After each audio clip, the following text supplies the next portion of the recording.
All right, for those in attendance, welcome all. I'm Adam Hyman. I'm the director of Los Angeles Filmforum, and Filmforum is the city's longest running organization that screens experimental and avant-garde film, video art, documentary, all artist-driven, non-commercial, handcrafted work, as I like to say. This is our 45th year. And a couple of years ago, the Getty Foundation had its third Pacific Standard Time initiative, and that one was called PST for Pacific Standard Time, LA, Los Angeles, Latin America, which allowed for a variety of artistic institutions here to do whatever they felt somehow involved bringing art to Latin America to Los Angeles, or that was the primary endeavor, although other things happened. And we did a major project called Ism Ism Ism, Experimental Cinema in Latin America, or Ismo, and which ended up with 29 screenings and events in Los Angeles from 2017 into early 2018. And then made 13 programs, toured in various places, and the tour is winding down, but there were still we had 7 shows available in 2020. And we decided to do those as online screenings and Q&As. That way, anybody from anywhere in the world could attend, because since the in-person screening series didn't happen everywhere. So I hope that some people are coming from places outside of Southern California. It's really wonderful to be able to have guests from multiple countries, more than we could have had if we were having this in person. I wanted to thank both Jesse Lerner and Luciana Piazza, who were the co-curators of the book and of the film series and co-editors of the book. I should go grab my copy and hold it up for you.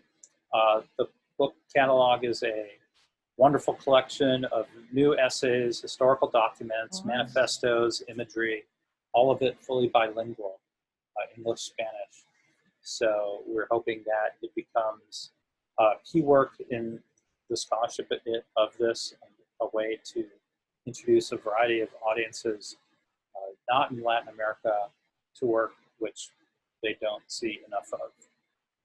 I also want to thank the Getty Foundation, the Bank of America, the Mike Kelly Foundation, and the National Endowment for the Arts, and the Andy Warhol Foundation, all of whom provided support for us to do different aspects of the series and make it possible for this tour to happen. So with that, we're so far delighted to have our co-curator Jesse Lerner and 3 of our filmmakers here to join us tonight. And I will hand it over to Jesse. Jesse Lerner. Well, thank you and welcome. And thank you to the filmmakers for sharing your work with us and for joining us in this conversation. We presented this program, as Adam mentioned, in the fall of 2017, so about 3 years ago, in an open air screening at the Los Angeles State Historic Park, better known as the Cornfield. And that seemed like a particularly appropriate venue, just with the city skyline and, in the midst of, downtown Los Angeles with the skyscrapers visible. And now we're doing, because of the pandemic and so on, we're doing the online version of the same thing. So we have 3 of the filmmakers. Azucena is a Chilanga, but she lives in Buenos Aires. We won't hold that against either of those against her. She makes experimental films as well as video art and installations, and she was the director of At Your Heels, which was part of this program. And also in Buenos Aires, Melisa, we've never met, have we, in person? I don't think so. No. Well, it's nice to meet you virtually. Mucho gusto. She's from Buenos Aires, and she began her career, I understand, publishing poetry and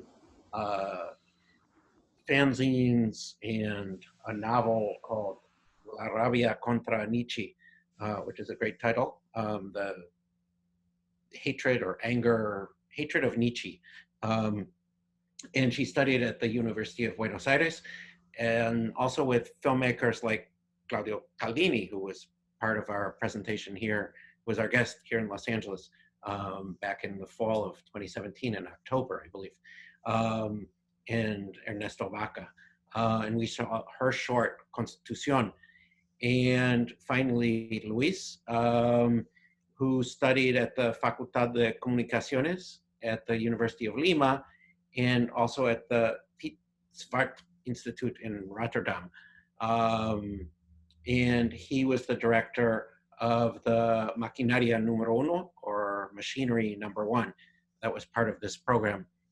And I guess I want to start with you, Luis, although the question I think applies to the three of you, in that, you know, I see your short, and I think of these city symphonies of the 1920s, you know, most famously Berlin Symphony of a Great City, but, you know, also the Brazilians, you know, Cavalcanti sort of started the international avant-garde series of city symphonies with Rien que les yeux in Paris. And, you know, there's a Sao Paulo, I won't butcher the Portuguese, but there's a city symphony about the great metropole of Sao Paulo, also from the late 1920s or 1930. Were you, and yours, Luis, I think is most maybe in that spirit, in that there's this kind of celebration or fascination with, you know, the machinery and the industrialization and the new world that emerges. But I think this question also goes to all three of you. You know, do you feel empathy, a connection, or a relationship? Maybe Luis's, your work feels most contemporary in some ways because you're using digital media, but you know, can you talk about that relationship? And then yeah, sure. Indeed, it is a big relationship with the City Symphony films. They're work more as an inspiration. But actually what I was trying to portray is this sort of symbiosis between machines and the workflow in a regular city, how big avenues are sort of the veins and the streets are the arterias where all the flow of energy that the city needs to be consuming to still producing.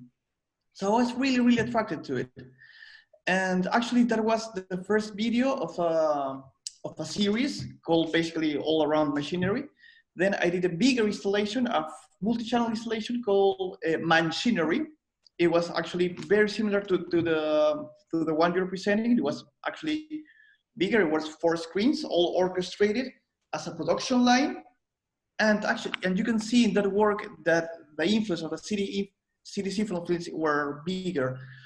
This sort of biomechanic symbiosis between inhabitants, cities, and a sort of flow of energy has always attracted me. And as you said, the relationship or inspiration with the city symphony films is actually very, very direct. Melisa, Azucena, do you guys want to talk to this question at all, or?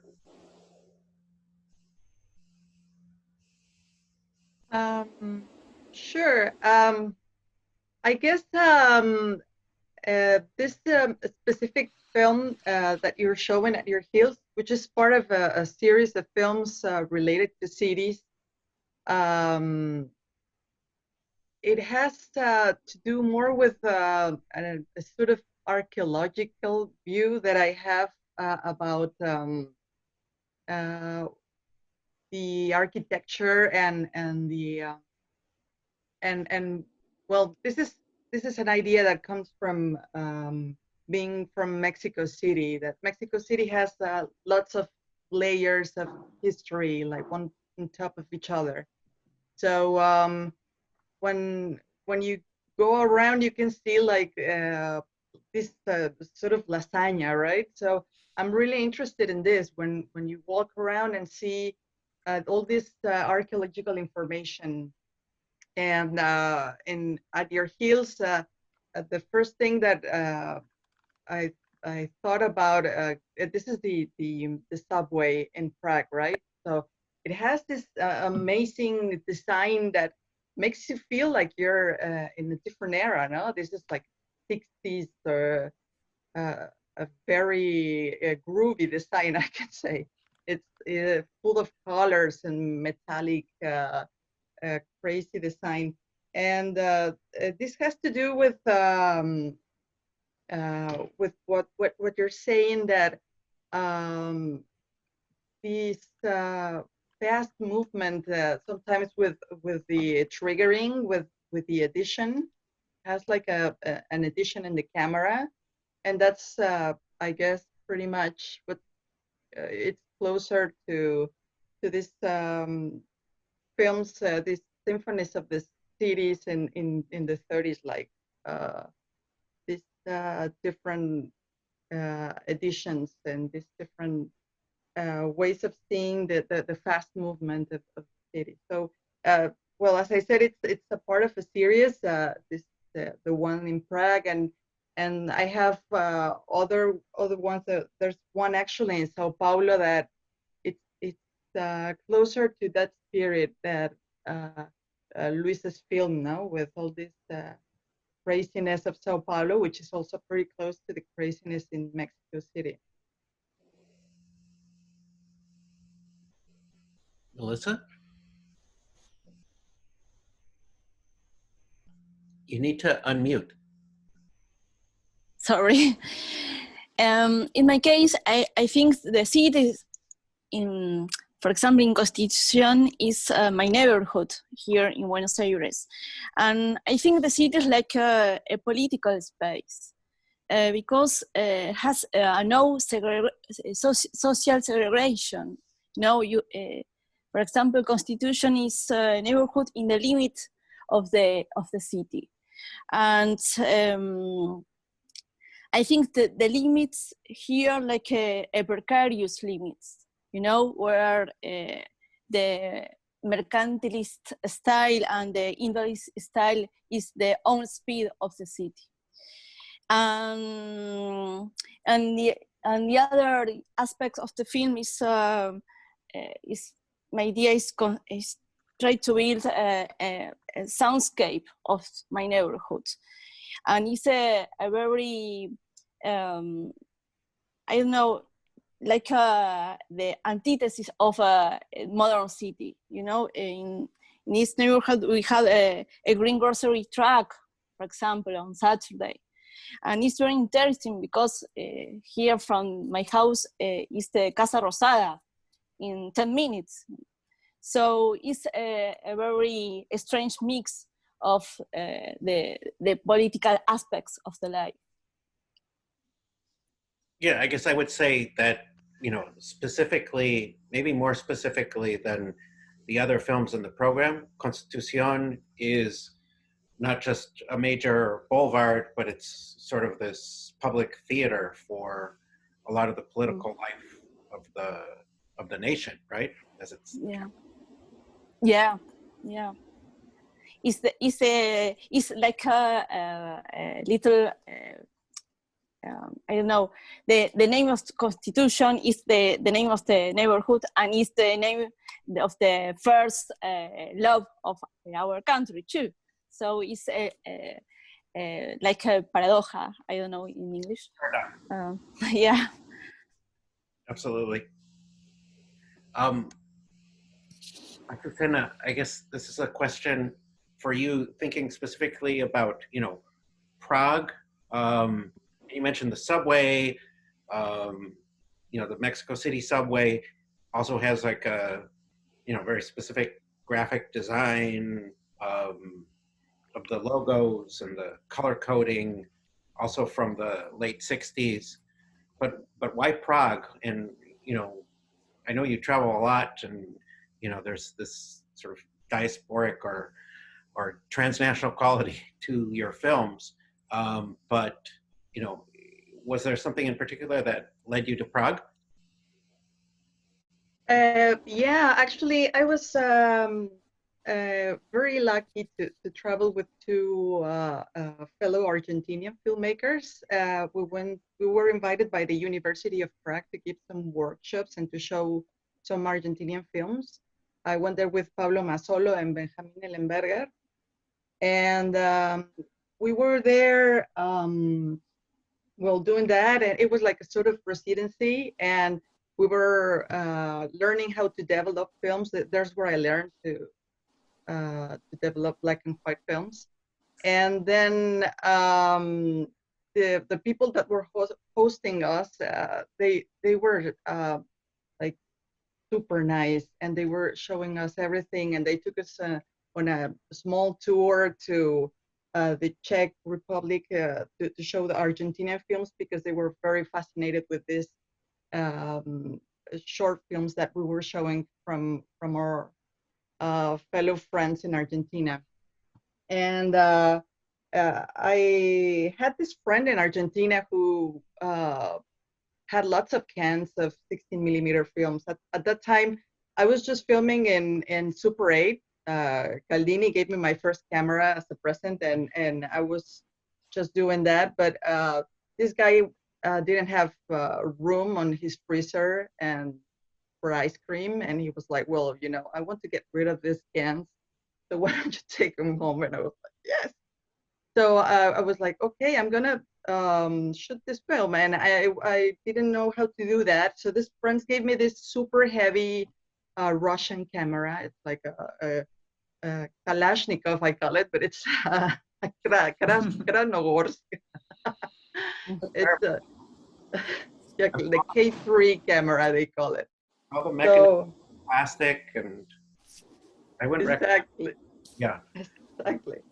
Not very handy, but I had this film, which was it was great because it was super sensitive, and there's not enough light like on the subway. So I really needed this film. I didn't know it was expired. I didn't really know what was going to happen. So I went there and I started shooting, like trying with the minimal triggering, which was like 6 or 7 frames more or less. And so I did, yeah. And when I returned to Buenos Aires, we had this great experience. We learned how to develop film, and I had this film, and this was like the last month that the great laboratory was working. It shut down like a month later. It was Cinecolor, it was called, and so I just did it on time. I developed my film, and it worked out great. And from then on, I was confident to keep on using this 16mm format, and it was actually you can see like the oldest images on the subway, but then you see the city, like you go out of the subway and looks like you're in Prague. But the other part of the film, it's somewhere else in Czech Republic. It's closer to the border with Austria, but it was an amazing trip. Yeah, we were super lucky. There's a book they published about it, Buenos Aires Experiment. So yeah, this story. So I guess kind of following up on that, and I really wrote this question thinking that Juan Carlos would be here too, because he shoots 16mm black and white, and he processes everything by hand, which I imagine is a real challenge in Cuba with access to the chemistry and so on and so forth. But Luis, the piece of yours that we saw is video, right? And Melisa, I think you shot Super 8 and edited camera. So I guess the larger question is, with or without Juan Carlos's hand processed 16 black and white, what is the significance or the role of the format of the medium in these projects? Well, in my case, the starting point was actually I'm going to shoot with anything I have handy. Yes, I will be in machines, elevators, ladders, whatever, that are going to move me. So it doesn't, for me, it was more trying to capture the motion than the format I capture into it. At the same time, my work is not about the format in my case. You know, it could be film, it could be video, it could be whatever. Actually, for me, it was more what was happening in that moment than where I was transcribing all these images, lights, and movement. So in my case, I wouldn't say that the format is important. It's not. The work is not about the format. It's just about machines, motion, synergy, flow, things like that. In my case. Well, in my case, is very important, the format, because I think, for example, the Super 8 is a very little format, and for me, it's a political election because it's in the other side of the industry. So this is my position, but my camera is a very old camera, and when I shot Constitution, I tried in my first time with that camera, and was a disaster because hasn't got a photometer, you know, and the film was spilled.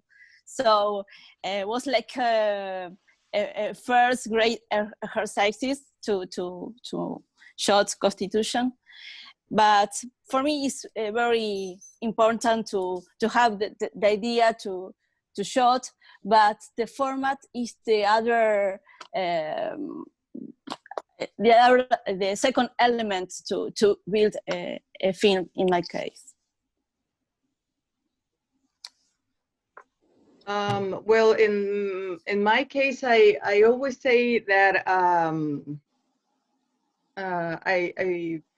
I really always look forward to work in a hybrid way. I mean, I'm really into the work with film. I mean, I work in a lab for 5 years, and I've been developing film for lots of time, and I'm very familiar now with this whole process of working with film. I mean, having this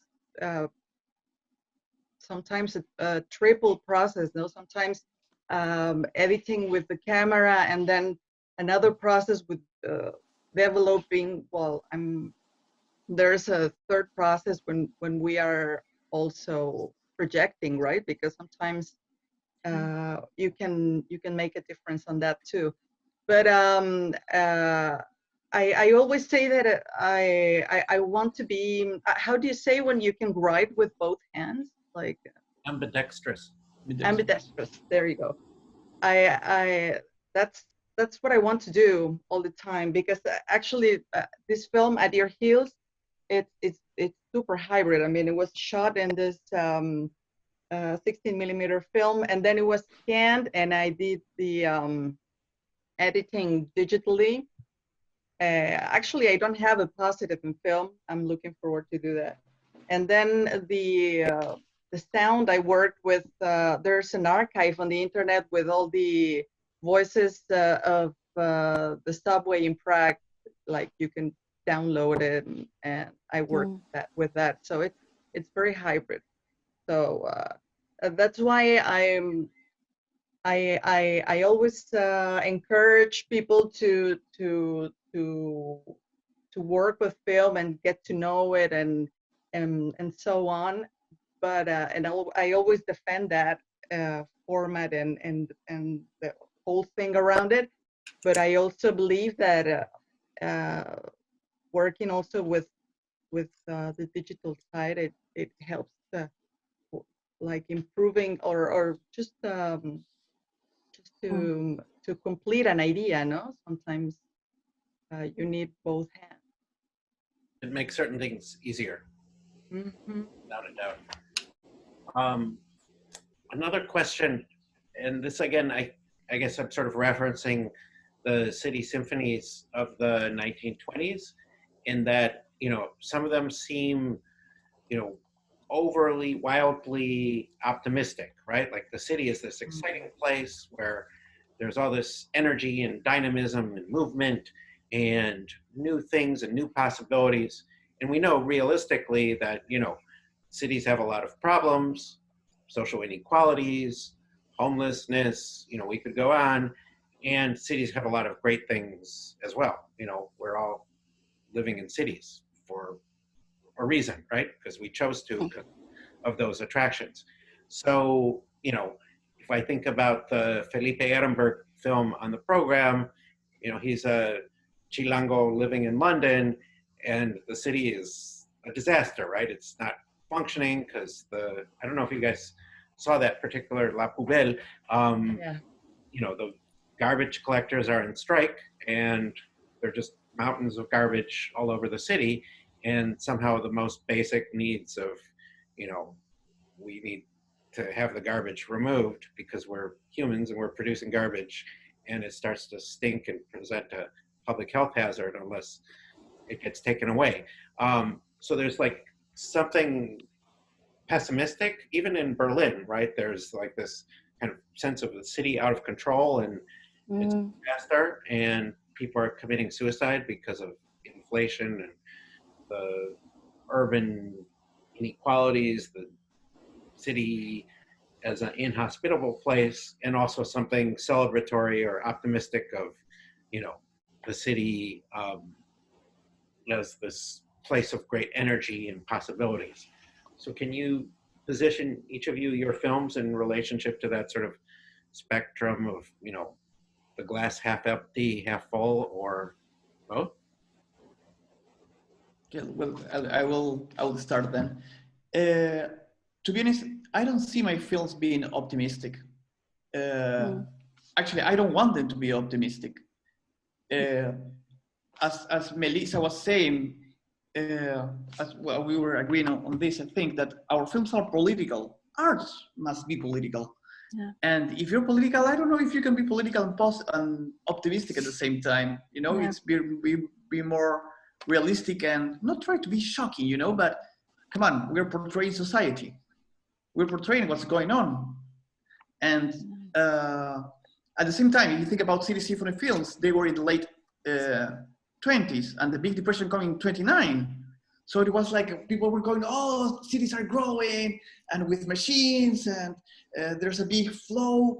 But then the social gaps start to really, really reach out, and you can see like a barrier, a boundary between high class, lower class, working class. So I don't know if they were that optimistic as well. I think they were naive in a sort of way. And after the big crisis of 29, I don't know if the art world reacted the same way. And that things is a really interesting point between our work and things we're showing, because I don't see them really optimistic. I don't know, that's my point of view. I don't want to, I don't know what you other people think about it. Yes, I agree with Luis. I think the cities has a dark side of the progress, you know. And I am a pessimist artist about the future too. So I don't know. I think in Constitution has is a little fragment of that vision. I think. I don't know. Azucena? Okay. Well, I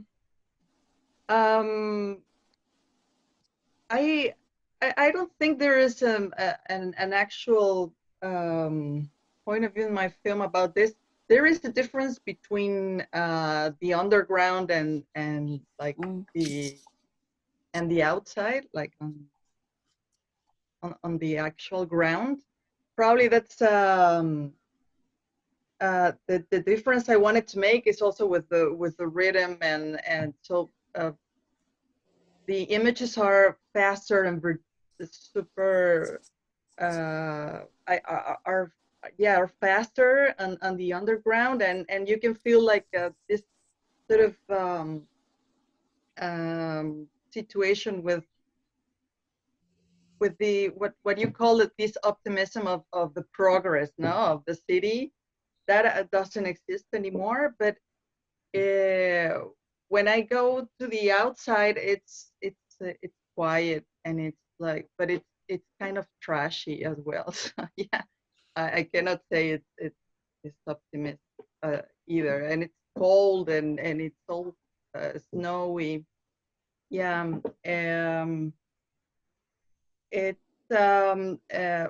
we belong to a generation, or I belong to a generation where I went through the 90s with this fake optimism that we, at least in Latin America and in Mexico, of course, we were told that everything was going to be fantastic, like going through this craziness of going faster and destroying everything and buying more things. And now that we are in a pause, it's good to talk about this difference. No, the films that are in this program, they are very different from each other, but they kind of have the same feeling about this situation. Yes. Yes, they have their own semiotic. Yeah. And I guess in the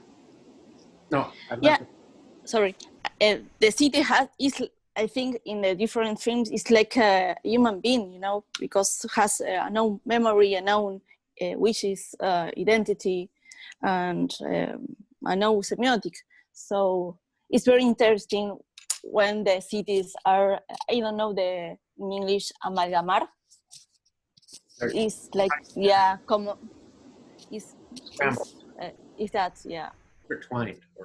Mm-hmm. Yeah, and I guess going back to two things, you know, following up on what Azucena was saying, you know, I think, you know, the Mexican case, it has a lot to do with, you know, in the 90s with the Tratado de Libre Comercio, and, you know, the sort of promise that, you know, the new day is dawning and that, you know, everybody's going to prosper as a result of the free trade agreement with the United States. Mm. And then I guess following up on what Luis said, you know, if the stock market crashed in October of 1929, you know, in the 1930s, 1940s, you don't really see any city symphonies, you know, that somehow disappeared, or I don't know. There are a lot of other factors. Who's going to believe that in that case? Went on to make films. So do you guys want to say a word about what you're working on now? I know we're living in these extraordinary and dark times, but you're still making work. Yes. So in my case, I'm trying to finish my second feature film in Super 8. But I have my days, you know. Now I'm trying to finish the sound and the music. But the lab part of the film is ready. But I try to not think in the future now. I don't know. I am very pessimist about the next month. I don't know. In my case, I am developing some projects, but they're more into interactive installations. I did one interactive installation some years ago, and I tried to deepen into that. But the thing is that they are very expensive to do, actually, to be honest. Yeah. They demand a lot of teamwork, especially programmers, and I have to shoot a lot of stuff. They are very, very expensive. I'm trying to reach for some funds, but here in Peru, they are not into that. Although there are some really good efforts from the Minister of Culture to supporting arts, but it's not enough. But I have been working with some theaters. I have been doing some visuals for concerts, from theater pieces, and I work in advertising. So I'm shooting always. I'm always in shooting films and working with assistant directors and photography directors, art directors, and things like that. So that keeps me alive, to be honest. But I need some funds to get my new projects done. So it's getting hard, but an artist lives for it. There is no, it's an idea, you know, an idea never gets out of your mind until you do it. So that's basically it. Well, I'm working on a project, an endless project that it's part of the FONCA, like a support from the Fondo Nacional de las Artes of Mexico.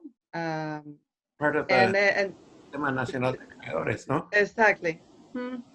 And this is a series of short films. I don't want to say like a feature film because I don't like this long format.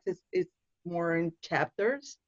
It's called Bichos de Luz y de Tiempo, which would be like a light and time box, something like that. And I'm following some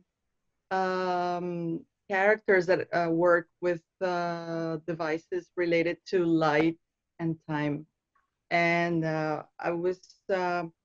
started with Daniel Vicino, which is one of our heroes here in Argentina. He's the one that fixes our cameras and our projectors. He's our doctor. Yeah, the doctor of our Dr. Vicino. Of our machines. And then I finished filming another person, Cesar. He works with neon lights. He has like a super huge neon stock that he got it from his father that worked like during the olden times with this neon light.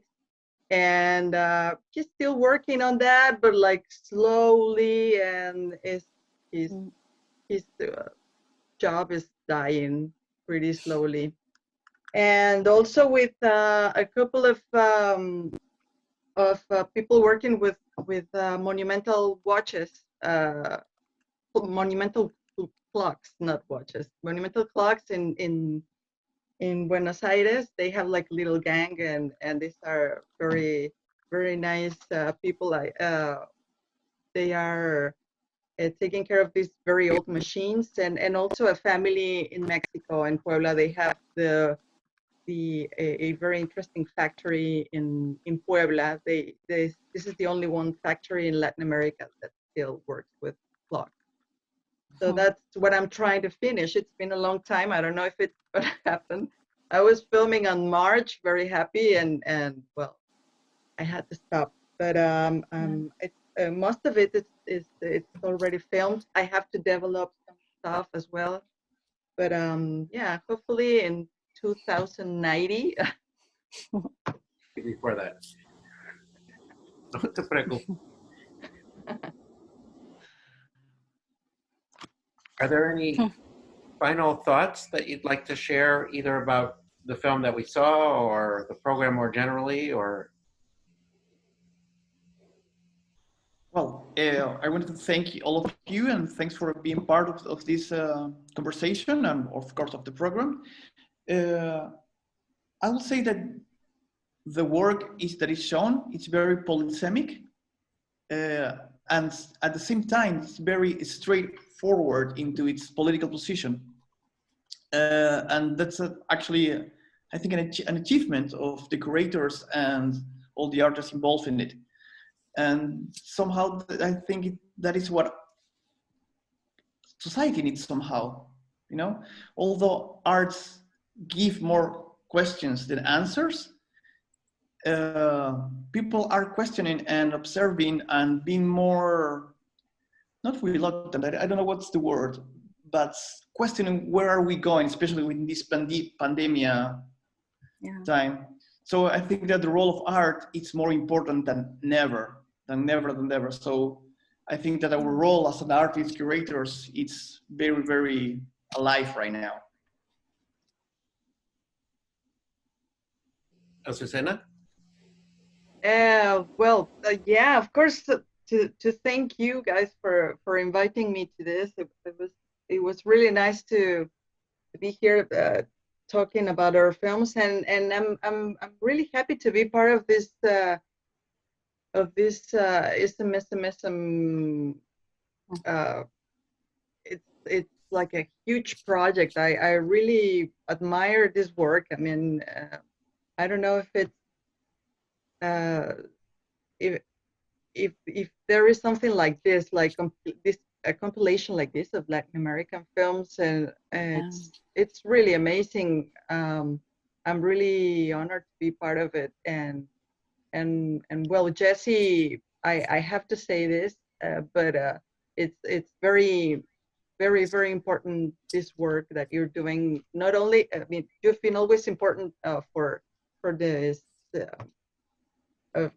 for these compilations that you made, and particularly in Mexico. It's your work has been really important, but now, like, doing this for Latin America in general, it's super important. So thank you for that. Yes, in my case, thanks a lot. For me, it's a pleasure to stay here, and I think that Ism is like a great atlas. Yeah, and it's very important to have it. So I agree with Luis. It's very important to the political view of the artist in that moment.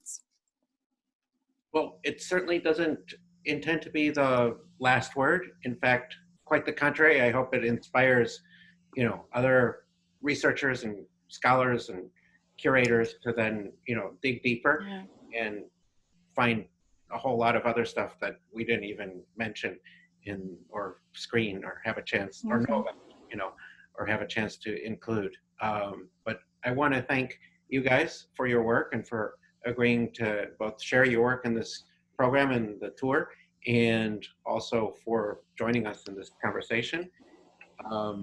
Be well, wash your hands. Yes. Yes. Want to check quickly to see if any of the viewers had any questions. So you can type them into the Q&A or chat as well. And then I want to remind everybody as well that the program notes for the show are available on the LA Filmforum webpage for this particular show at the upper right, where it says download program notes. Sorry to interrupt, Jesse. I think we're ready to call it a night. All right. Well, I know it's late in some of your time zones, but thank you all for your time and for taking part in Ism Ism. Thank you. Nice meeting you, Adam. And if any of you, wish to come in and attend our remaining screenings, let me know. On October Thank you so much. 10th or whatever. Thank you so much. All right. Thank you very much. Muchas gracias. Muchas gracias. Gracias, cuídense. Nos Chao, vemos. chao. A cuidarnos. Adiós, cuídense. Adiós. Adiós. Adiós, Meli. Good evening, all. Adiós.